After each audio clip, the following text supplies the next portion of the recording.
Satu. Dua.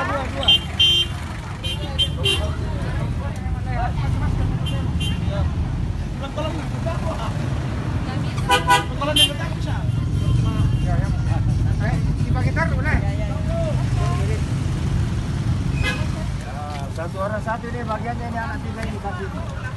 Karena om telu ini kasih 3 orang ya. Satu. Toraja Utara sekarang memperlakukan kebijakan sesuai dengan standar dari WHO dan dari Kementerian Kesehatan bahwa setiap orang yang keluar dari rumah harus menggunakan masker.